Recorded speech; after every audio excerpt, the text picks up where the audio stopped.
Aloha,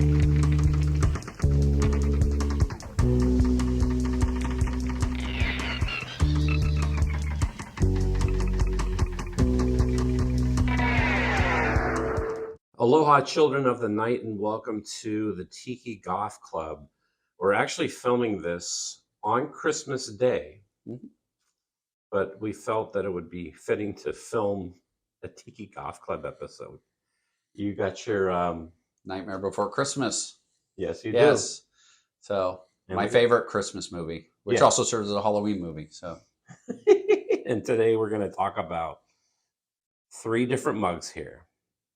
And what do these all have in common? So these are Haunted Mansion inspired mugs, not made by Disney. These are all TikiLand Trading Company. I think they're all designed by Thor, if I'm not mistaken. Yeah.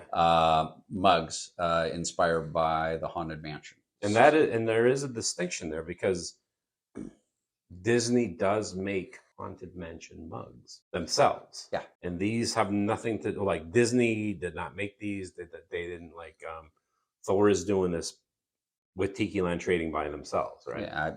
Totally independent. Inspired by the Haunted Mansion. Yeah. No, wait, which one? The Florida one or the one Anaheim? Well, these two would be both because there are different details in both, but when the Haunted Mansion was finally rolled out after a lot of fits and starts, Yeah, it was about 1969. Magic Kingdom was what, 71? 71. Like I think it's literally around the same year I was born. So the Haunted Mansions were not identical, but near identical rides. So a lot of the details were. Well, I know the outside's different of both. Yes.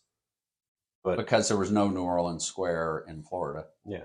But the insides are very similar. Now, Paris, I think, gets different, and Hong Kong is not even, it's a totally different ride, the Hong Kong Disney, which would be the one I'd love to go see. Yeah. Mystic Manor, it's supposed to be, where a mischievous monkey, who I believe is a monkey with fez, unlocks a Pandora's boxes of spirits. And hence the reason why you want to go. Yeah, hence the reason I want to go, yeah. When they opened up the second Haunted Mansion in Florida, was that intentional? Like, okay, we're just going to, because I know, are the rides the same? I've only ever been to Disney World. Oh, okay. And only as a kid, but I've never been to Disneyland. I've only been to Trader Sam's, the Tiki Bar. So I've never been on any of the rides at Disneyland. Are the rides the same at Disneyland and Disney World? Like some are, or not. Are they different too? Well, as far as like you're saying, the Haunted Mansion.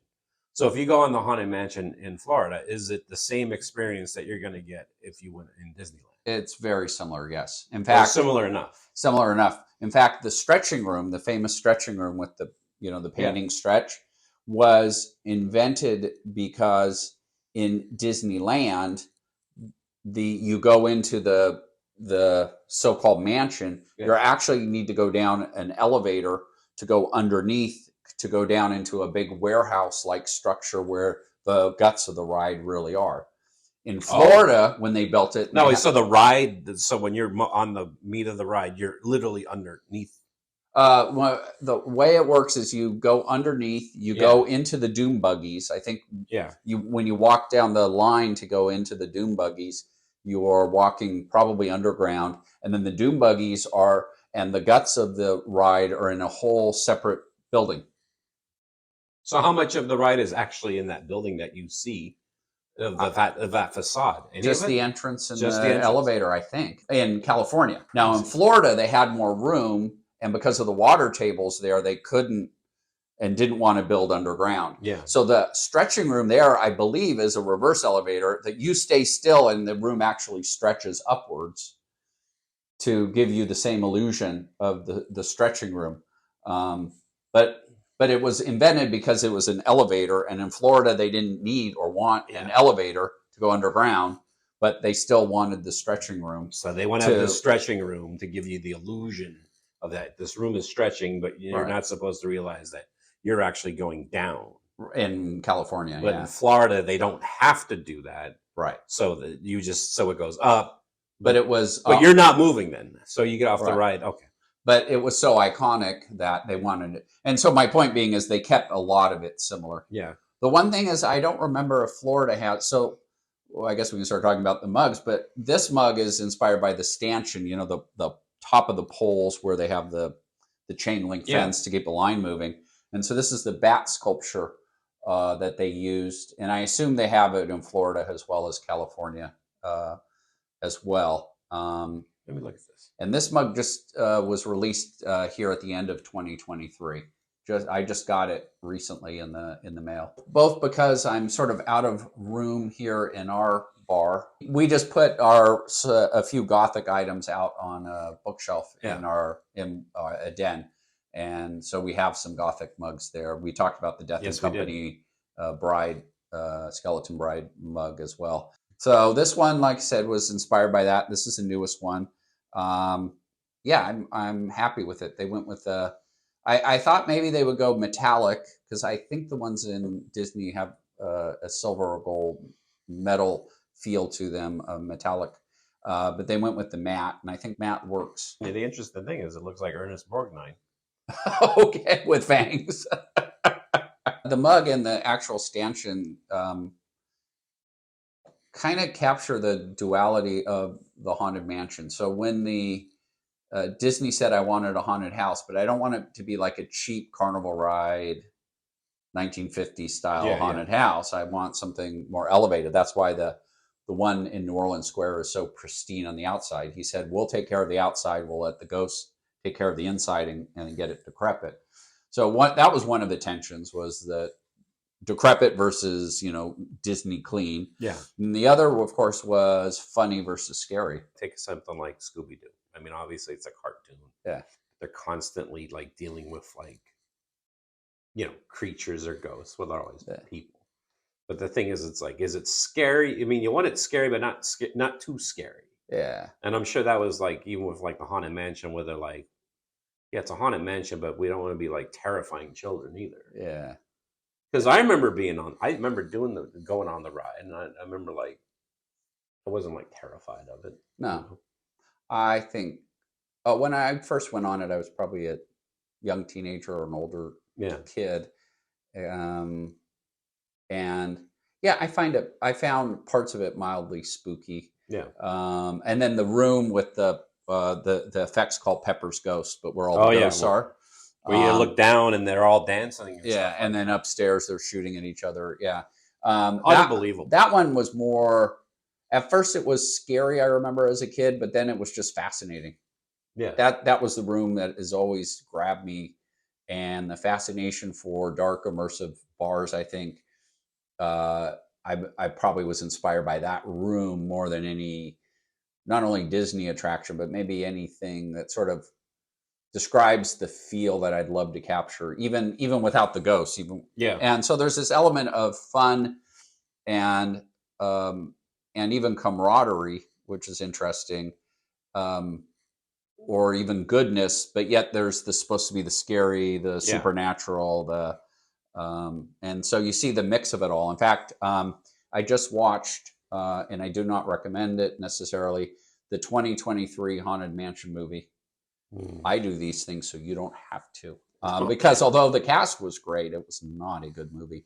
And it reflects something that's kind of funny about the Haunted Mansion, was there's so much elements going into it. And some of it's funny, some of it's macabre, some of it's slightly scary.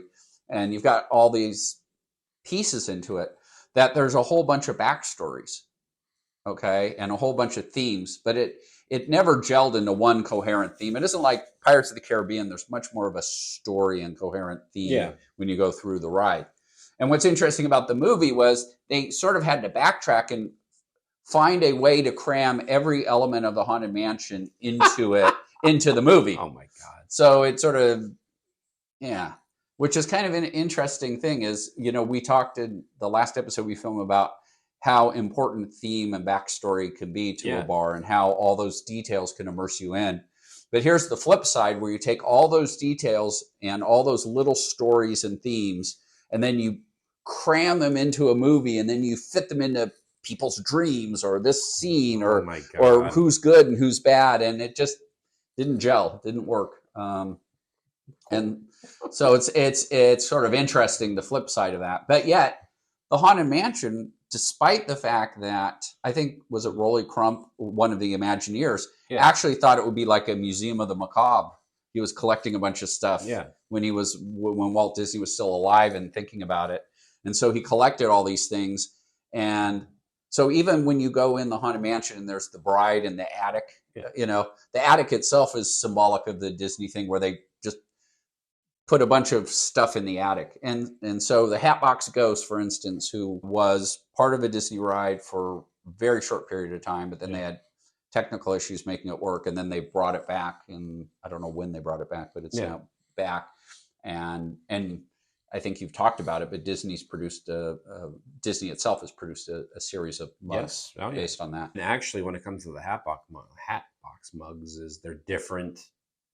They're different in Florida than they are in Anaheim. Right.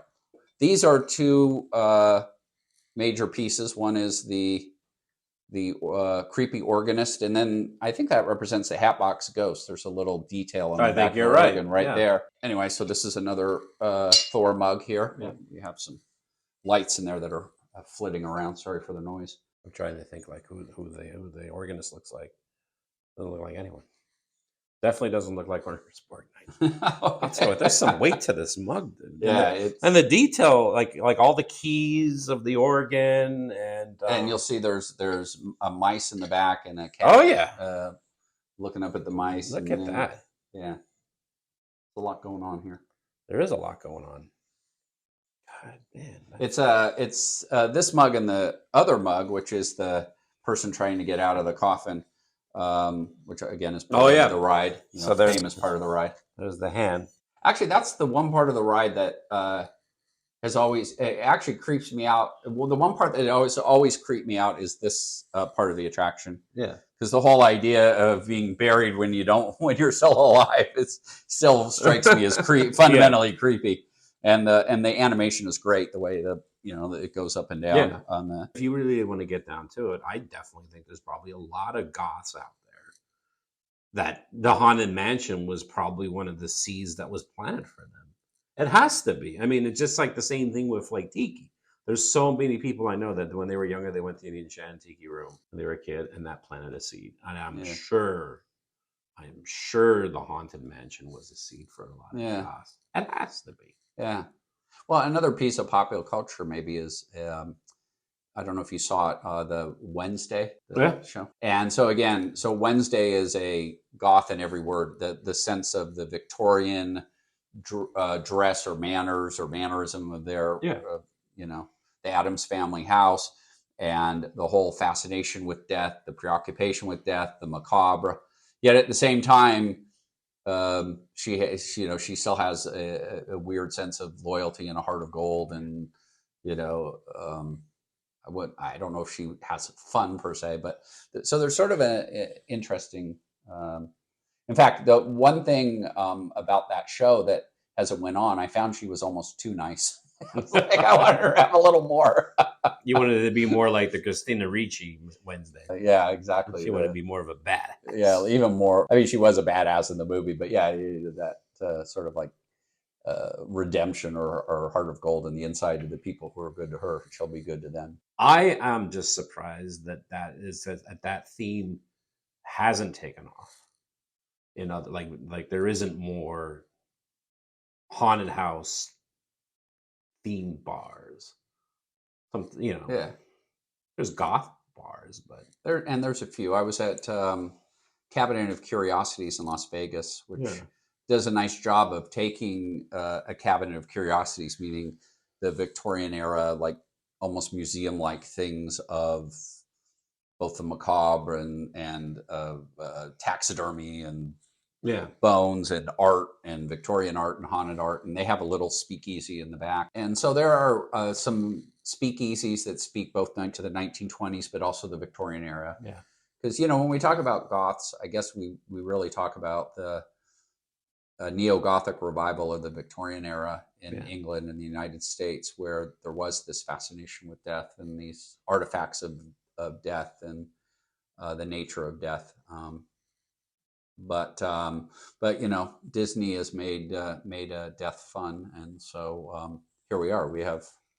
We have some fun mugs that celebrate the macabre. So I should make a shirt that says We make death fun. Disney makes death fun.